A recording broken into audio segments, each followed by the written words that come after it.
भाई नरेंद्र मोदी का हिसाब एकदम क्लियर है, आगे निकलना है तो अपनी गाड़ी की स्पीड बढ़ाओ, दूसरे की गाड़ी को ठोक कर उसकी गाड़ी की स्पीड कम करने का पर फोकस ना करो। और इस वक्त मोदी दुनिया भर की चुनौतियों के बीच यही काम फिर से करते दिख रहे हैं। भारत की जिस इकोनॉमी को डोनाल्ड ट्रंप डेड बता रहे थे, जिस इकोनॉमी के बारे में जिस इकोनॉमी को डेड सुनकर ट्रंप की बातों पर राहुल गांधी और उनका इकोसिस्टम उछल रहा था, उस इकोनॉमी में नरेंद्र मोदी ने आज की डेट में कैसे फिफ्थ गियर लगा दिया है, आज आपको दिखाऊंगा तो आप भी हैरान रह जाएंगे बॉस। देश को आगे ले जाने के लिए अगर नरेंद्र मोदी ने पुराने दोस्त ट्रंप को साइड लगा दिया तो दोस्ती के लिए उछलते चीन की भी फिक्र नहीं कर रहे। यहां राहुल गांधी वोट चोर गद्दी छोड़ से आगे नहीं बढ़ पा रहे, करेंगे 6-6 साल का बच्चा उनके कान में आके यही बोल रहा है। और उधर नरेंद्र मोदी देश की इकोनॉमी को रॉकेट बनाने वाले कामों की झड़ी लगाए हुए हैं। पीएम मोदी आज गुजरात पहुंचे। अब से थोड़ी देर पहले ये तस्वीरें जो आप देख रहे हैं, ये पीएम नरेंद्र मोदी गुजरात पहुंचे हैं। भाई साहब, वहां पर सड़क पर आज भी नरेंद्र मोदी पहुंचते हैं तो ऐसा जाम लग जाता, भीड़ लग जाती। और ये तस्वीरें और वो काम जो नरेंद्र मोदी गुजरात में जाकर कर रहे हैं, वो ट्रंप के मंसूबों पर भी पानी फेर देगा और चीन पाकिस्तान की भी नींद उड़ा देगा।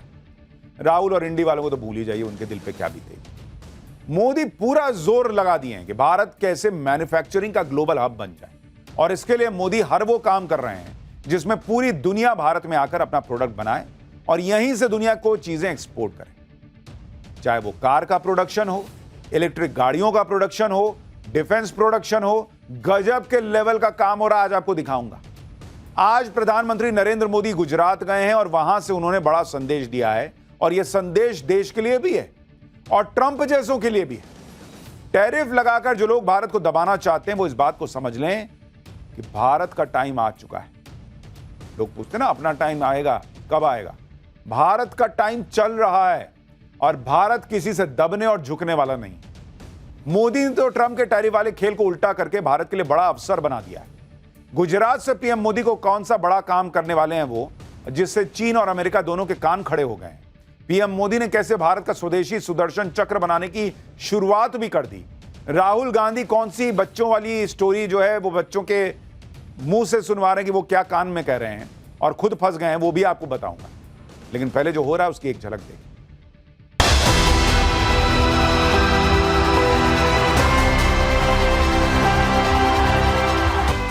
मोदी के लिए आपके हित सर्वोपरि। आज आत्मनिर्भर भारत अभियान को गुजरात से बहुत ऊर्जा मिल रही है। सुदर्शन चक्र की एक ताकत थी, जहां जाना था वही जाता था और वापस से चक्र के पास लौट के आता था।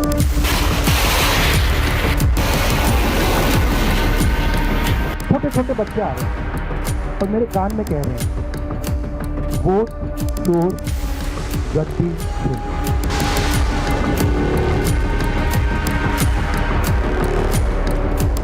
धर्म पूछ कर लोगों को मारा। जो लोग इन्वॉल्व थे उनको मारा, उनका धर्म देखकर नहीं मारा बल्कि उनका कर्म देखकर मारा है।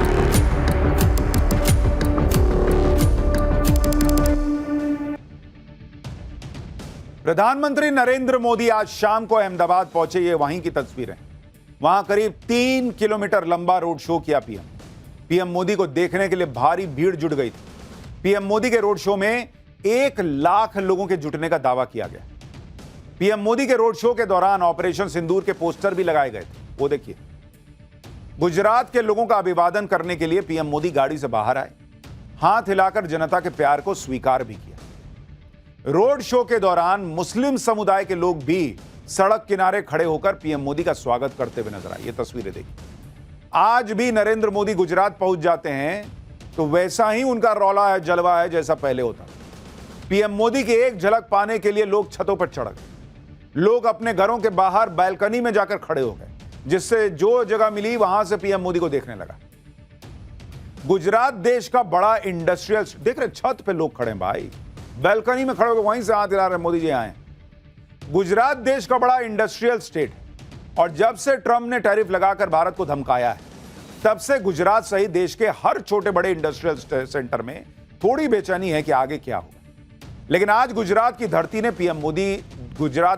से पीएम मोदी ने ट्रंप को तगड़ा मैसेज दे दिया और देश के लोगों को भी भरोसा दिया कि भारत के हितों से कोई समझौता कभी नहीं होगा। हमारे किसान, हमारे छोटे कारोबारी, इनके हितों का पूरा ध्यान रखा जाएगा, फिर चाहे कोई कितना भी प्रेशर पॉलिटिक्स कर ले। एक बार आप सुनिए पीएम मोदी ट्रंप को, बाकी लोगों को क्या जवाब दे रहे हैं कि हड़काओ ना हमको, हम ना हड़कने वाले। लेकिन उसके बाद आपको यह भी बताऊंगा कि पीएम मोदी इसके जवाब में क्या करने वाले हैं। सुनिए एक बार पहले। दुनिया में आर्थिक स्वार्थ वाली राजनीति सब कोई अपना करने में लगा है, उसे हम भली भांति देख रहे हैं। मेरे देश के लघु उद्यमी हो, किसान हो, पशुपालक हो, हर किसी के लिए मैं आपको बार बार वादा करता हूं, मोदी के लिए आपके हित सर्वोपरि है।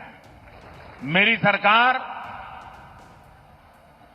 लघु उद्यमियों का, किसानों का, पशुपालकों का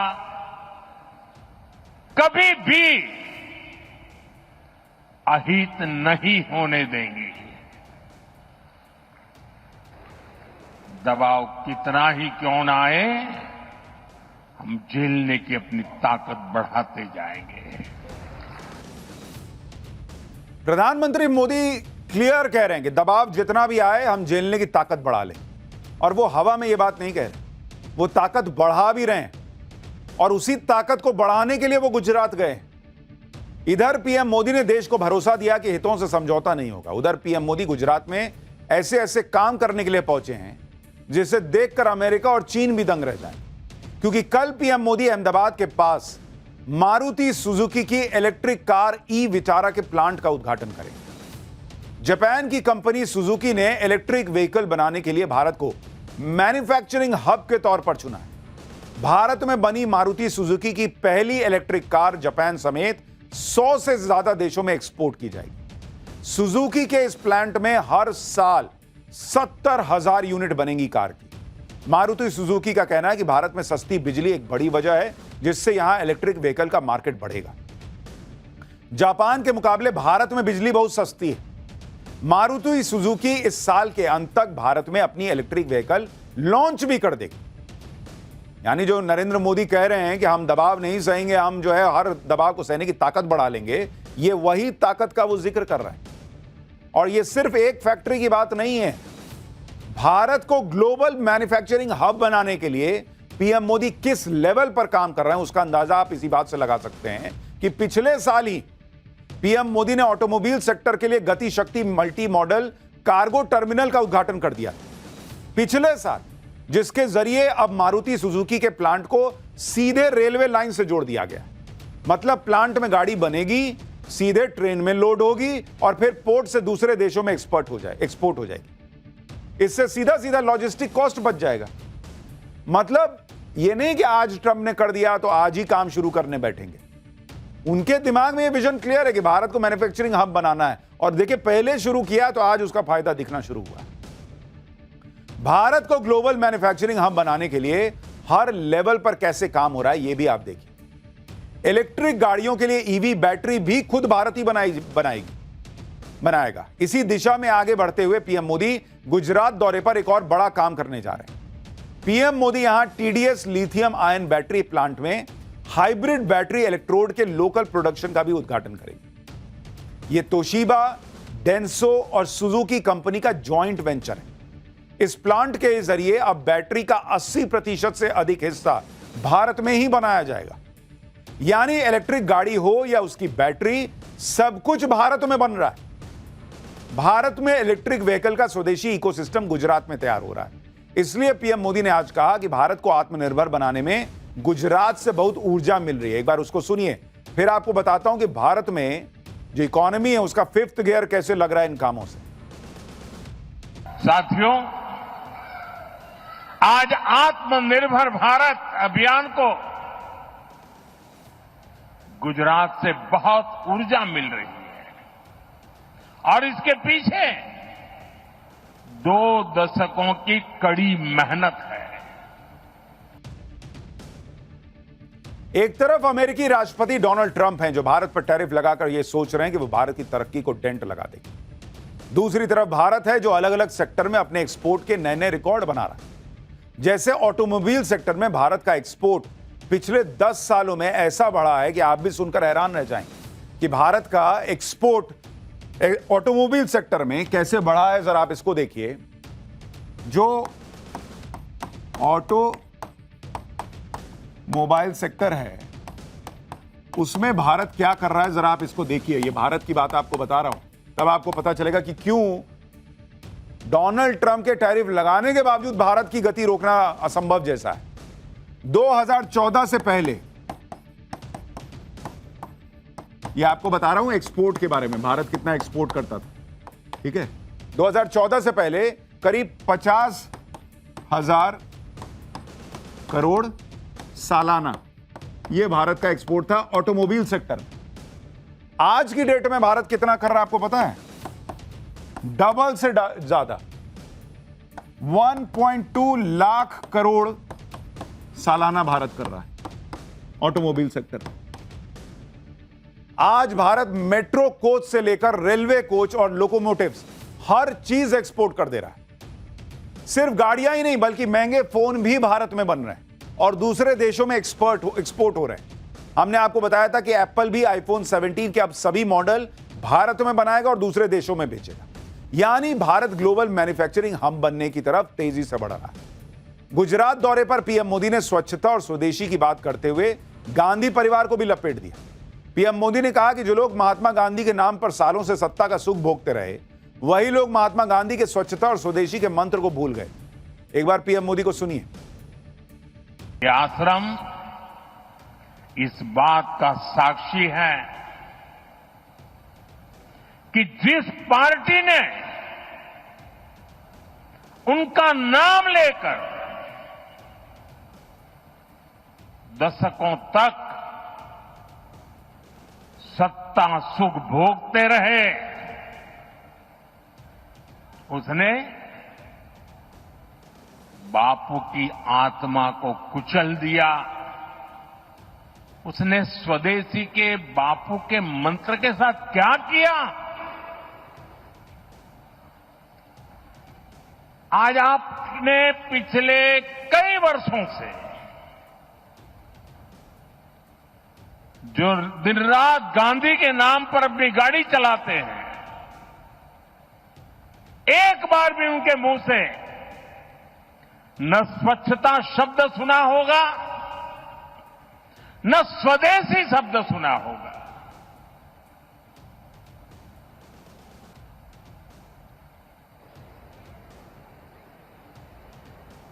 ये देश समझ ही नहीं पा रहा है कि उनकी समझ को क्या हुआ है।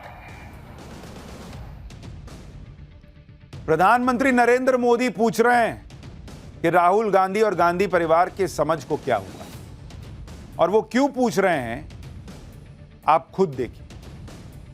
नरेंद्र मोदी जो भी काम करते हैं उनका विरोध वो लोग करते हैं जो लोग खुद को गांधी का फॉलोअर बताते हैं। नरेंद्र मोदी स्वदेशी के लिए जिस लेवल पर काम जाकर कर रहे हैं उसके बारे में आगे और बताऊंगा, लेकिन पहले देखिए कि इंडी गठबंधन और राहुल गांधी किस लेवल की पॉलिटिक्स कर रहे हैं। चौकीदार चोर पर पिटे इंडी वालों ने वोट चोरी का नया स्लोगन जो है वो लॉन्च किया। राहुल गांधी इसी मुद्दे पर बिहार में घूम घूम के यात्रा कर रहे हैं। इंडी गठबंधन माहौल भी बना रहा है, बहुत भीड़ आ रही है। अरे बहुत भीड़ तो भारत जोड़ो यात्रा में भी आई थी, क्या हो गया था? लेकिन इसी चक्कर में राहुल गांधी कुछ ऐसा बोल गए जिसमें वो फिर खुद गिर गए। करेंगे 6-6 साल का बच्चा मेरे कान में आके बोल रहा है कि वोट चोर गद्दी छोड़ो। वो समझ गया कि वोट चोरी हो रही। सुनिए एक बार राहुल गांधी को। वोटर अधिकार यात्रा, इसमें बड़ी इंटरेस्टिंग बात निकल रही है जो पिछले 2 यात्राओं में नहीं थी। इसमें क्या हो रहा है, छोटे छोटे बच्चे आ रहे हैं, बड़ा स्ट्रेंज फिनोमिना है। छोटे से बच्चे आ रहे हैं, मेरे पास आ रहे हैं और मेरे कान में कह रहे हैं वोट चोर गद्दी छोड़, एक के बाद एक। मतलब ये एडल्ट्स नहीं है, छोटे से हैं। अब छोटे से 6 साल के बच्चे को पता लग गया और एक नहीं, मतलब अनेक आ रहे हैं, हजार। जहां भी जा रहा हूं, वोट चोर गद्दी छोड़, वोट चोर गद्दी छोड़, वोट चोर गद्दी छोड़। अब चुनाव आयोग जाके इन बच्चों से बात कर ले, पता लग जाएगा। बट बड़ा यूनिक फिनोमिना है। राहुल गांधी कह रहे हैं कि बच्चे उनके कान में आके कह रहे हैं वोट चोर गद्दी छोड़। 6-6 साल के बच्चे, हजारों बच्चे आ रहे हैं भाई। ऐसे तो कान ही दुख जाएगा कि 1000 बच्चा एक एक करके आके बोलेगा वोट चोर गद्दी छोड़। इनकी टीम कैसी है? 1000 बच्चा खड़ा करे, एक के बार बुलवा दे वोट चोर गद्दी छोड़, सब एक एक करके कान में आ रहे हैं। कह रहे 6 साल का बच्चा समझ गया। अरे 6 ही साल का बच्चा समझेगा, बड़ी पब्लिक कैसे समझेगी? वो तो सवाल कर रही है कि ये वोट चोरी है। मान लीजिए ये कह रहे हैं कि 65 लाख वोट जो है वो SIR में हटा है, इसका मतलब 65 लाख वोट चोरी हुआ है। अरे तो आप 65 लाख, अभी 1 महीना का समय था ना, जुड़वा देते 65 लाख नाम वापस से, सबका कागज दिखा दिखा के वोट चोरी रोक देते। नाम नहीं जुड़वाना है 65 लाख का, कैसे जुड़वाइएगा? उसमें से कई मर गए, कई इधर उधर चले गए। माहौल पूरा बना रहे हैं, बच्चा आके कान में कह रहा है। विपक्ष की ऐसी पॉलिटिक्स चल रही है जिसमें वो खुद अपना मजाक उड़वा रहे हैं। जैसे भ्रष्टाचार के मुद्दे को लेकर इंडी गठबंधन के लोग खूब नरेंद्र मोदी के खिलाफ बोल रहे हैं कि नरेंद्र मोदी PM CM के जेल जाने पर उन्हें पद से हटाने वाला कानून क्यों बना रहे। लेकिन जिस वक्त भ्रष्टाचार के मुद्दे पर नए कानून पर इतना हंगामा हो रहा है और इंडी गठबंधन बवाल काट रहा है, उसी वक्त देखिए कि इंडी गठबंधन के राज्य पश्चिम बंगाल से कैसी तस्वीर आई। आज ही बंगाल के मुर्शिदाबाद में ईडी ने शिक्षक भर्ती घोटाले में TMC विधायक जीवन कृष्ण साहा को गिरफ्तार किया। जीवन कृष्ण साहा की गिरफ्तारी से पहले खूब हाई वोल्टेज ड्रामा हुआ। जब ईडी ने उन्हें गिरफ्तार करने की कोशिश की तो वो भागने लगे। गिरफ्तारी के डर से घबराए विधायक जीवन कृष्ण साहा ने सीधे घर की चारदीवारी फांदकर भागने की कोशिश की। परिसर की चारदीवारी को फांदकर भागने की कोशिश के चक्कर में विधायक साहब कीचड़ और मिट्टी में सन गए। पीछे लगा भी लग रहा है। विधायक जीवन कृष्ण साहा की यह चालाकी काम नहीं आई। अधिकारियों और केंद्रीय बलों की टीम ने एक खेत से विधायक को धर दबोचा और गिरफ्तार करके अपने साथ ले गए। इतना ही नहीं, विधायक जीवन कृष्ण पर आरोप है कि उन्होंने सबूत नष्ट करने की भी कोशिश की और अपने मोबाइल फोन घर के पास बने तालाब में फेंक दिए। हालांकि ईडी की टीम ने तालाब से उनके दोनों मोबाइल फोन बरामद कर लिए। अब उन्हें फॉरेंसिक जांच के लिए भेजा जाएगा। तो ये तो हाल है और उसमें हंगामा हो रहा है कि भाई कोई 1 महीने जेल रहेगा तो भी उसकी कुर्सी मत छीनो। एक तरफ ऐसी पॉलिटिक्स चल रही है जिसमें विपक्ष उलझा हुआ है, दूसरी तरफ PM मोदी अपना काम करने में लगे। हमने आपको बताया कि कैसे दुनिया की बड़ी बड़ी कंपनियां भारत को मैन्युफैक्चरिंग हब बना रही हैं। दूसरी तरफ डिफेंस सेक्टर में भी गजब का काम चल रहा है। नरेंद्र मोदी ने लाल किले से जिस सुदर्शन चक्र की बात की थी, उस पर भारत ने पहला कदम भी उठा लिया है। नए एयर डिफेंस सिस्टम का सफल टेस्ट हो गया है। इस एयर डिफेंस सिस्टम का नाम है IADW, यानी integrated air defence weapon system. यह एक multi layer air defence system है जो पूरी तरह स्वदेशी है। इसमें स्वदेशी QRSAM यानी quick reaction surface to air missile शामिल है। यह मिसाइल हवा में ही दुश्मन के टारगेट को फोड़ देती है। ये देखिए, इसमें advanced very short range air defence system missile है। यह छोटी दूरी की मिसाइल प्रणाली है जो नजदीकी टारगेट को तबाह कर देती है। इसके साथ ही इसमें laser based directed energy weapon शामिल है। यह एक एडवांस लेजर हथियार है जो हवा में दुश्मन के हमलों को बेअसर कर देता है।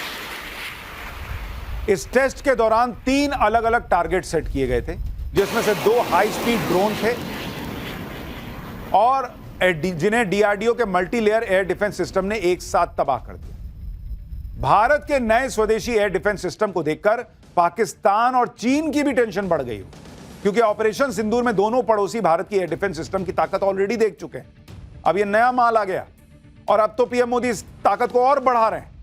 शनिवार को DRDO ने जिस multi layer air defence system का टेस्ट किया, उसमें लेजर वेपन सिस्टम को देखकर चीन के भी होश उड़ गए होंगे, क्योंकि लेजर वेपन सिस्टम बहुत ही लिमिटेड देशों के पास है, जिसमें चीन और अमेरिका शामिल है। चीन के सरकारी अखबार ग्लोबल टाइम्स ने भारत के नए multi layer air defence system को खारिज करने की कोशिश की। अखबार ने एक्सपर्ट के हवाले से कहा कि लेजर वेपन बहुत इंपॉर्टेंट है, लेकिन यह कितना सटीक है इसकी जांच होना बाकी है। चीन के एक्सपर्ट ने कहा कि टेस्ट में फायरिंग रेंज को चेक करना अलग होता है और युद्ध के मैदान में अलग होता है। मतलब ये लोग माहौल बना रहे हैं कि भारत बना तो लिया है, लेकिन क्या है पता नहीं चलेगा, नहीं चलेगा। फिर देना पाकिस्तान को हथियार अभी राउंड 2 में किसी से फोड़ देंगे। चीन के इस तरह का बयान देना ही यह बताता है कि उसे नए भारत की ताकत का अंदाजा है और उसको परेशानी हो रही है। चीन को पता है कि अगर Bharat multi layer air defence system का जाल बिछा देगा तो भारत के आसमान को भेदना अभी ही मुश्किल है, तब तो और नामुमकिन हो जाएगा। एक तरफ देसी एयर डिफेंस सिस्टम है, दूसरी तरफ देसी जेट इंजन है। ऐसा ऐसा काम ना हो रहा बॉस, आप सुनते जाइए। प्रधानमंत्री मोदी ने स्वदेशी जेट इंजन की बात भी की थी, क्योंकि जेट इंजन के मामले में अब तक भारत दूसरे देशों पर निर्भर था। इस मामले में भी काम तेजी से आगे बढ़ने वाला है। भारत और फ्रांस मिलकर जेट इंजन बनाने वाले हैं। यह जेट इंजन भारत के स्वदेशी 5th जनरेशन फाइटर एयरक्राफ्ट में इस्तेमाल होगा। इस प्रोजेक्ट के तहत 100% टेक्नोलॉजी ट्रांसफर के तहत काम होगा। इस प्रोजेक्ट में फ्रांस की aerospace company saffron joint production करेगी। फ्रांस की कंपनी पहले से ही भारत में हेलीकॉप्टर इंजन बना रही, यानी भारत ने स्वदेशी जेट इंजन बनाने की दिशा में कदम बढ़ा दिया है। शुरुआत जॉइंट प्रोडक्शन से हो भी गई। सिर्फ फ्रांस ही नहीं बल्कि कई देश हैं जो भारत में जेट इंजन के प्रोडक्शन के लिए लाइन लगाए हुए हैं, और इसमें अमेरिका भी है। भारत और अमेरिका के बीच भी जेट इंजन बनाने को लेकर जल्द बातचीत आगे बढ़ेगी। ये जेट इंजन भारत के मल्टी रोल फाइटर जेट तेजस MK2 में इस्तेमाल होंगे। 2 साल पहले HAL यानी हिंदुस्तान एरोनॉटिक्स लिमिटेड और US defence company GE aerospace के बीच फाइटर जेट इंजन के ज्वाइंट प्रोडक्शन की डील हुई थी, लेकिन 2 साल से इस डील को फाइनल करने पर बातचीत चल रही थी। अब खबर है कि इस डील से जुड़ी जो कमर्शियल शर्तें हैं उस पर बात होगी। दावा है कि अगले 3 महीने में सब फाइनल हो जाएगा, और इस डील के तहत general electric aerospace 80% technology transfer को तैयार हो गया, जबकि पहले यही GE एरोस्पेस कह रहा था कि नहीं 58% से ज्यादा टेक्नोलॉजी ट्रांसफर नहीं करेंगे, चाहे जो कर लो। अब कहा जा रहा कि नहीं 80% के लिए तैयार हो गया। यानी अमेरिका की डिफेंस कंपनियों को भी समझ आ गया कि भारत के पास फ्रांस जैसे विकल्प हैं, हम नहीं देंगे तो उससे ले लेगा। नरेंद्र मोदी ने जिस तरह से भारत में ही डिफेंस प्रोडक्शन की स्पीड बढ़ा दी है, उससे बड़ी बड़ी ग्लोबल डिफेंस कंपनियों की हालत खराब होगी। ग्लोबल डिफेंस मार्केट में हड़कंप मचा हुआ है। आप तेजस का ही उदाहरण देख लीजिए। कई डिफेंस रिपोर्ट्स के मुताबिक भारत के पास करीब 500 फाइटर जेट है, और भारत को कुल 750 फाइटर जेट चाहिए। अब फाइटर जेट के लिए या तो सीधे विदेशी कंपनियों से खरीदिए या देश में प्रोडक्शन कर लीजिए।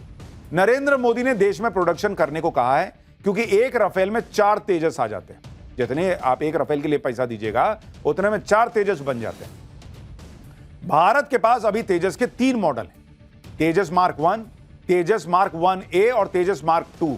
इनमें तेजस मार्क 1, तेजस मार्क 1A का प्रोडक्शन हो रहा है, और तेजस मार्क 2 का प्रोडक्शन स्टार्ट होने वाला है। सरकार ने कुछ दिन पहले ही तेजस मार्क 1A के 97 अतिरिक्त विमानों के लिए 62,000 करोड़ रुपए अप्रूव भी कर दिए। इससे पहले तेजस मार्क 1A के 48 विमानों के लिए 48,000 करोड़ रुपए दिए जा चुके हैं। इसके अलावा भारतीय एयरफोर्स तेजस मार्क 2 के करीब 200 विमान खरीदने का प्लान भी कर रही है। यानी कुल मिलाकर सरकार ने 180 तेजस मार्क 1A के लिए 1,10,000 करोड़ रुपए का ऑर्डर दे दिया है। इसका मतलब यह है कि एक तेजस विमान 611 करोड़ रुपए का पड़ रहा है, जबकि विदेशी फाइटर जेट की कीमत औसतन करीब 2,000 करोड़ रुपए के आसपास बैठती है। इधर तेजस को एयरफोर्स में शामिल किया जाएगा, उधर आज दशकों से भारतीय वायुसेना की ताकत रहे MiG-21 फाइटर जेट की विदाई का वक्त भी आ गया। आज air force chief air chief marshal AP Singh ने आखिरी बार MiG-21 उड़ाया।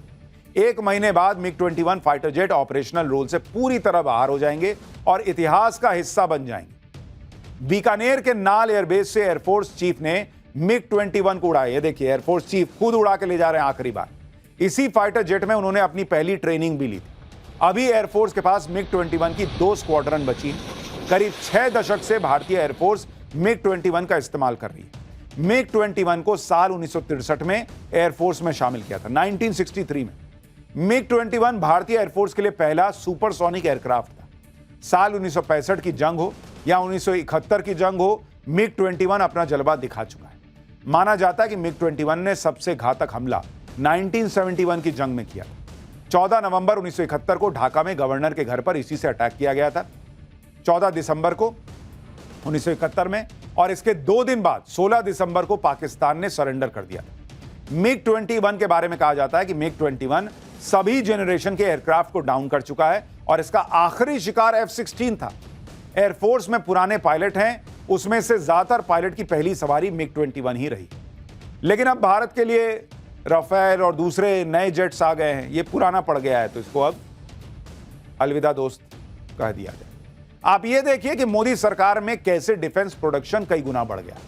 भारत हथियारों का बड़ा एक्सपोर्टर बनता जा रहा है। अगर आप इसको देखिएगा कि भारत की ताकत कैसे बढ़ी है, कह ना रहा हूं कि भारत में जो चीजें हो रही हैं वो अद्भुत लेवल पे हो रही हैं। अगर आप देखिएगा कि स्वदेशी डिफेंस प्रोडक्शन जो हो रहा था भारत में, वो कोई मामूली लेवल पे नहीं बढ़ा है। उसका अभी आप आंकड़ा देखिए, आप कहिएगा गजब ही है। 2014-15 में अगर आप देखिएगा, उस वक्त जो भारत स्वदेशी डिफेंस प्रोडक्शन कर रहा था वो था 46,429 करोड़ रुपए। इतने का स्वदेशी air defence system, air defence production था। आज की डेट में साल 2024-25 में आप सोचिए कितना बढ़ा हो, क्योंकि भाई ये तो आप जो देख रहे हैं ये आजादी से लेके 2014-15 तक, लेकिन पीछे 10 साल में ये 46,429 करोड़ बढ़कर हो चुका है 1,50,000 करोड़ रुपए का प्रोडक्ट। 1,50,000 करोड़, ऑलमोस्ट 3 गुना बढ़ गया बॉस, 2 गुना, 224% का जंप है ये, 224%। इसी तरह अगर आप डिफेंस एक्सपोर्ट देखिएगा, अगर आप इसको देखिएगा, डिफेंस एक्सपोर्ट जो भारत पहले करता था और आज की डेट में कर रहा है, आपको पता चल जाएगा कि चीजें कहां जा रही हैं और भारत कैसे तरक्की कर रहा है। 2013-14 में भारत कितना डिफेंस एक्सपोर्ट कर रहा था? 686 करोड़। समझ रहे हैं? 1000 करोड़ भी नहीं था बॉस। आज की डेट में अगर आप देखिएगा 2024-25 में, तो ये बढ़कर 23,622 करोड़ पहुंच गया, यानी 34 गुना ज्यादा। तो ये भारत की ताकत है। और इसीलिए अभी नई रिपोर्ट भी आई है, वो भी कह रही है कि भाई हम लगा दिया, ट्रंप ने टैरिफ लगा दिया, भारत की गति नहीं रुकने वाली है। और नरेंद्र मोदी इसी में लगे हुए हैं। राहुल गांधी वोट चोर, गद्दी छोड़, बच्चा लोग कान में आके बोल रहा, उसी में बिजी। नरेंद्र मोदी जो मंत्र फूंक रहे हैं, उससे देश की इकोनॉमी रॉकेट बनी। पाठशाला में अगला चैप्टर भी आपको दिखाता हूं। क्या भारत से भिड़कर पछता रहे हैं ट्रंप? मोदी से डील करने किसे भारत भेज दिया? अमेरिका के बाद अब बांग्लादेश से सट रहा पाकिस्तान। मुनीर कौन सी नई साजिश रच रहा है? पाकिस्तान की बांग्लादेश में क्या बेइज्जती हुई है? अब आपको यह दिखाता हूं। पीएम मोदी पर प्रेशर बनाने के लिए ट्रंप ने कितने जतन किए? ऑपरेशन सिंदूर रुकवाने का क्रेडिट लेने का पूरा प्रयास किया, भारत पर 50% टैरिफ लगाया, भारत को अलग थलग करने की कोशिश की, लेकिन ट्रंप की सारी तरकीबें पीएम मोदी के सामने फेल हो गई। ट्रंप चाहते थे कि रूस यूक्रेन युद्ध रुकवाने में भारत अमेरिका की मदद करे, चाहते थे कि रूस और भारत की दोस्ती टूट जाए, भारत रूस से कच्चा तेल खरीदना बंद कर दे। ट्रंप ये मान के बैठे हैं कि यूक्रेन युद्ध तभी रुकेगा जब भारत रूस से दोस्ती तोड़ लेगा। मतलब इनका एक अलग फरमाइशी गीतमाला चल रहा है। हमारे यहाँ इंडी वाले हैं ही हैं, उधर से ट्रंप का चल रहा है कि जो मैं कहता हूं वो तुम कर दो, तभी हम दोस्त हैं। नरेंद्र मोदी ने कहा कि बात ऐसा नहीं चलता है, ये दोस्ती है, तो डील कर रहे हो, तो डीलर है वो। पीएम मोदी ने ट्रंप के बयानों और टैरिफ वाली धमकियों का कोई डायरेक्ट जवाब ही नहीं दिया, बल्कि ऐसा दिखाया कि जैसे ट्रंप की बातों का कोई लोड नहीं ले रहा। ट्रंप और पिनपिना गया और अब उसकी पिनपिनाहट का राज खुल गया। रूस यूक्रेन युद्ध नहीं रुकवा पाने से ट्रंप झल्ला रहे, दुनिया का ध्यान बांटने के लिए भारत को निशाना बना रहे हैं। लेकिन यहां भी ट्रंप को निराशा ही हाथ लगी, क्योंकि भारत आज वो ताकत है जिसे हर तरह की धमकियों से या किसी तरह की धमकियों से फर्क नहीं पड़ता। अब ट्रंप के सामने ऑप्शन बहुत कम होते जा रहे हैं। धमकियों और भड़काऊ बयानों से ट्रंप ने भारत और अमेरिका के रिश्तों को डेंट तो पहुंचा दिया, लेकिन फायदा कुछ खास तो हुआ नहीं। अब ट्रंप ने अलग दांव चला। ट्रंप ने भारत में नए अमेरिकी राजदूत की नियुक्ति कर दी। जनवरी 2025 से भारत में कोई अमेरिकी राजदूत नहीं था। क्या ट्रंप को समझ आ गया है कि भारत के साथ संबंध बिगाड़कर उन्होंने गलती की है, और इसी को सुधारने के लिए लगभग 7 महीने बाद भारत में अमेरिकी राजदूत की नियुक्ति की है? वो आदमी कौन है जिसको ट्रंप भेज रहे हैं? क्या वो भारत से रिश्ते सुधार पाएगा? आप ये भी देखिए कि ट्रंप ने भारत पर दबाव बनाने के लिए भारत के दुश्मन पाकिस्तान को पुचकारना शुरू किया, जिससे पाकिस्तान हवा में उड़ने लगा। लेकिन अब पाकिस्तान फिर से पुरानी स्थिति में आ रहा है। बांग्लादेश से लेकर जापान तक पाकिस्तान की भयंकर बेइज्जती कर रहे हैं। कुल मिलाकर पीएम मोदी के खिलाफ जो माहौल बनाने की कोशिश थी, भारत के खिलाफ माहौल बनाने की कोशिश थी, वो कोशिश औंधे मुंह गिरती दिख रही। क्या हुआ है पाकिस्तान के साथ? ट्रंप ने किसको भारत भेजा है? बांग्लादेश से पाकिस्तान क्यों सट रहा है? बांग्लादेश ने क्या बेइज्जती की मुनीर की, पाकिस्तान की? सब दिखाऊंगा, पहले एक ट्रेलर देखिए।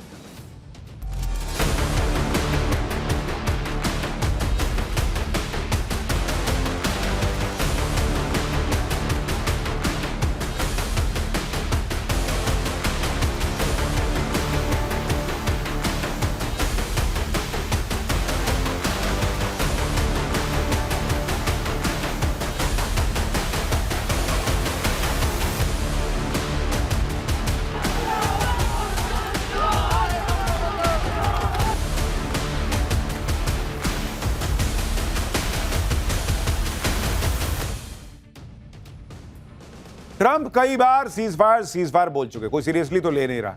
तो अब अमेरिका के उपराष्ट्रपति जेडी वेंस ने मोर्चा संभाला है। जेडी वेंस ने भारत के ऊपर टैरिफ लगाने के पीछे की असली वजह का खुलासा किया। एक इंटरव्यू में बोले कि राष्ट्रपति ट्रंप रूस और यूक्रेन युद्ध खत्म करना चाहते हैं और इसके लिए भारत पर सेकेंडरी टैरिफ लगाने जैसे अग्रेसिव कदम उठाए गए। इससे रूस की इकोनॉमी पर असर पड़ेगा। तेल वाली इकोनॉमी के दम पर रूस के लिए अमीर बनना कठिन हो जाएगा। यानी अब अमेरिका खुलकर यह मान रहा है कि भारत पर टैरिफ लगाने की असली वजह ट्रंप की नाकामी है। यानी ट्रंप का यह दावा है कि वो 24 घंटे में रूस यूक्रेन युद्ध रुकवा देंगे और वो जो दावा था वो हवाई था। ट्रंप ने भारत पर दबाव बना के देख लिया, धमकियां देके देख लिया, कोई फर्क तो पड़ा नहीं। तो अब उन्होंने नया एम्बेसडर भारत भेजने का प्रयास किया है, वहां नया एम्बेसडर नियुक्त किया है। ट्रंप ने सर्जियो गोर को भारत में अमेरिका का राजदूत बनाया। ट्रंप ने कहा, यही वो भाई साहब, ये बताते हुए खुशी हो रही है कि सर्जियो गोर भारत गणराज्य में हमारे अगले राजदूत होंगे। सर्जियो गोर दक्षिण और मध्य एशियाई मामलों के विशेष दूत के तौर पर भी काम करेंगे। ट्रंप ने कहा कि सर्जियो गोर एक शानदार मित्र हैं और उनके चुनाव अभियान के दौरान जमकर उन्होंने काम किया।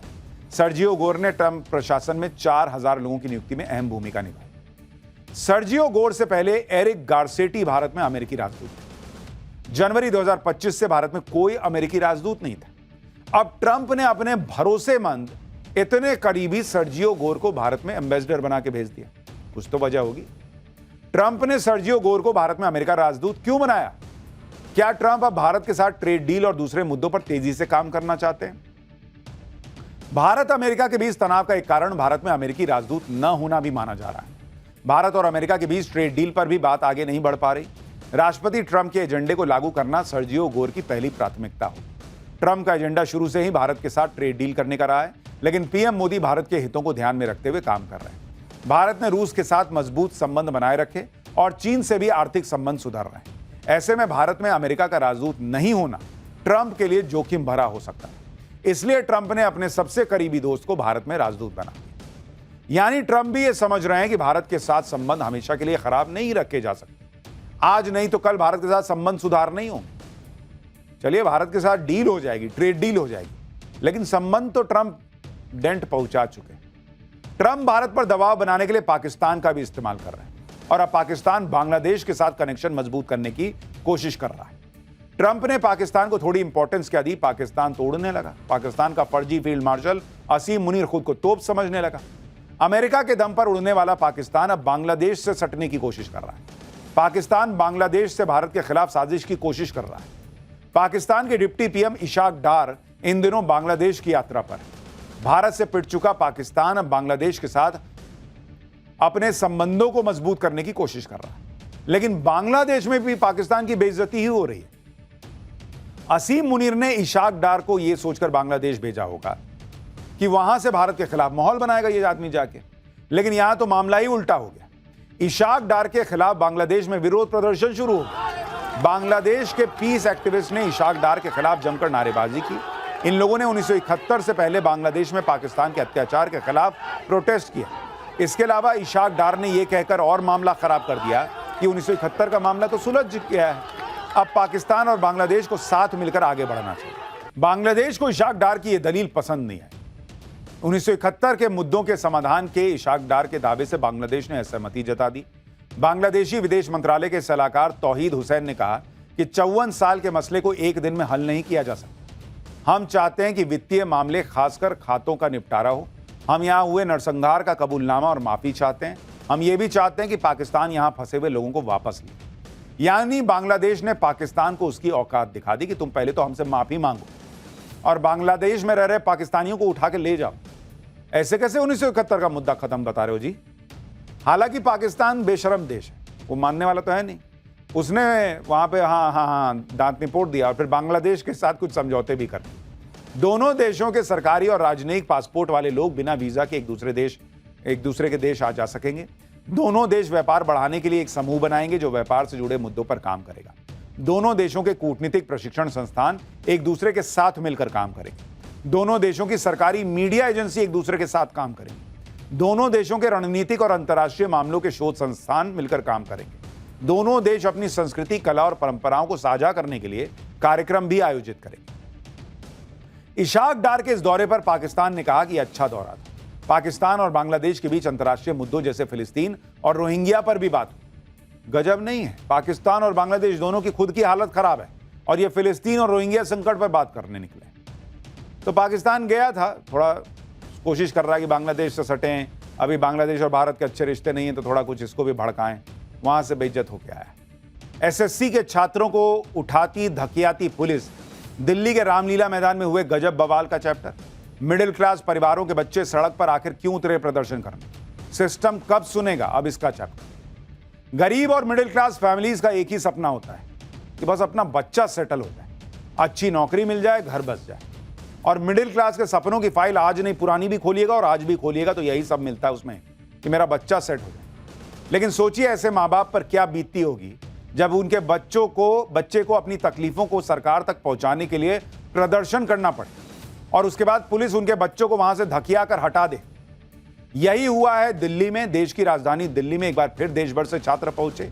इन छात्रों ने एसएससी एग्जाम में धांधली का आरोप लगाया, गड़बड़ियों का आरोप लगाया और दिल्ली पुलिस से एसएससी के खिलाफ प्रदर्शन की परमिशन ली। यानी सब कुछ ऑलमोस्ट नियमों के मुताबिक किया गया। बस 5 बजे तक प्रदर्शन की इजाजत थी रामलीला मैदान में प्रदर्शन, लेकिन छात्र बैठ गए उसके बाद। बस इतने में तो पुलिस ने जो किया वो सोशल मीडिया से लेकर हर जगह लोगों के गुस्से की वजह बन रहा है। इन छात्रों के साथ क्या हुआ, क्यों हुआ, सरकार क्या कर रही है, एसएससी चेयरमैन क्या कह रहे हैं, सब दिखाऊंगा।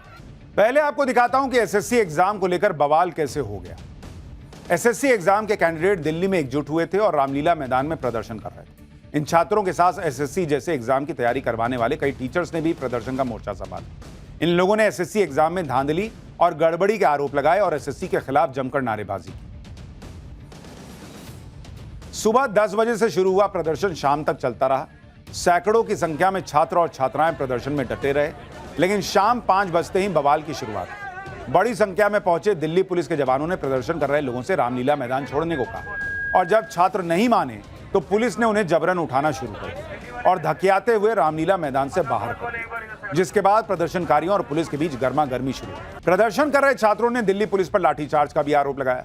प्रदर्शन में बड़ी संख्या में छात्राएं भी शामिल रहीं, उन्होंने भी दिल्ली पुलिस पर बदसलूकी का आरोप लगाया।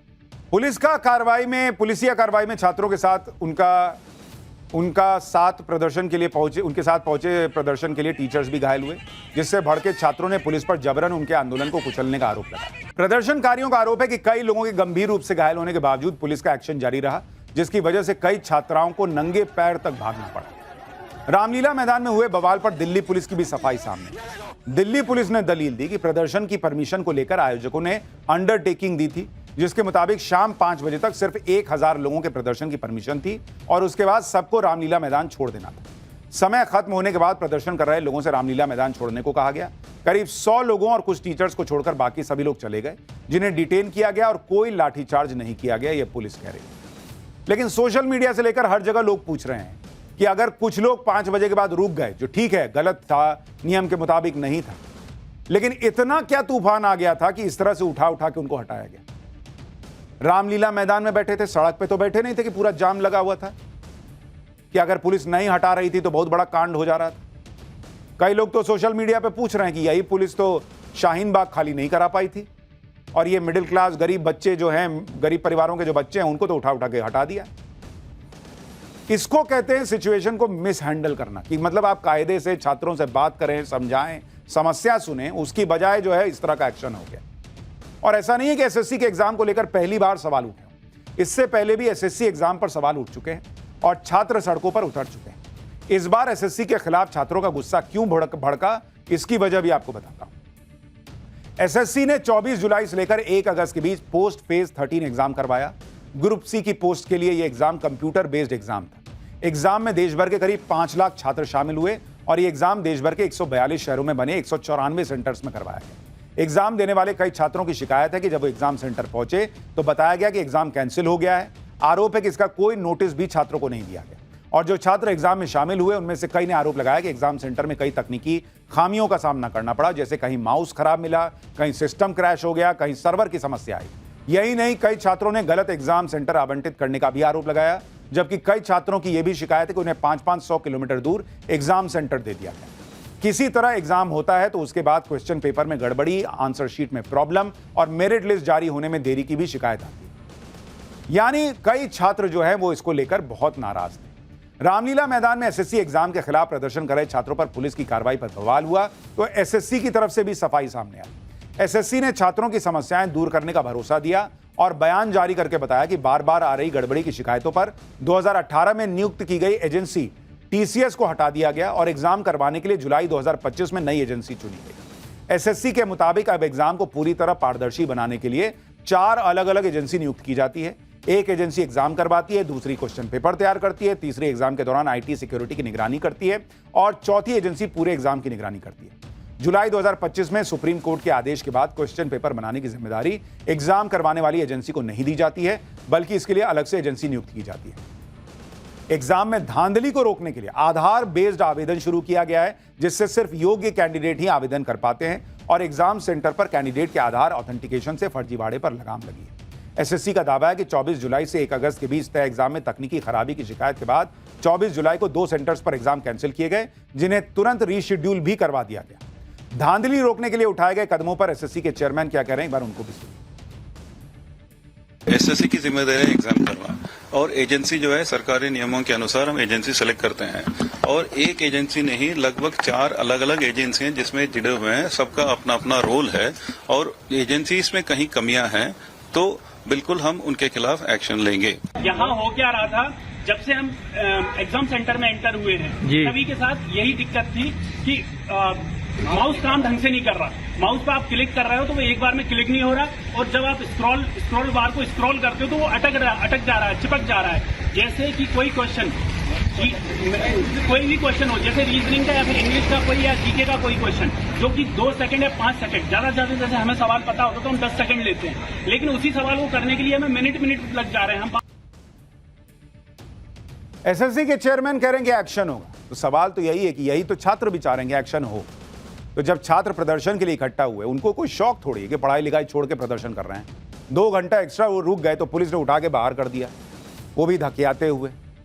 ऐसे ही याद कीजिए कांग्रेस के जमाने में सिचुएशन की मिसहैंडलिंग होती थी और नया नया विवाद खड़ा होता, अभी भी वही हो रहा है। छात्रों से मिल लेते, समझा देते कि क्या कर रहे हैं, क्या करना चाहिए, बताओ क्या दिक्कत है, क्या हो जाता, कोई दिक्कत हो जाती है। लेकिन जो किए वो भी पीछे रह गया और हेडलाइन ये बन रही है। छात्रों का गुस्सा जो है वो लोग देख रहे हैं। छात्रों का सेंटीमेंट समझिए बहुत।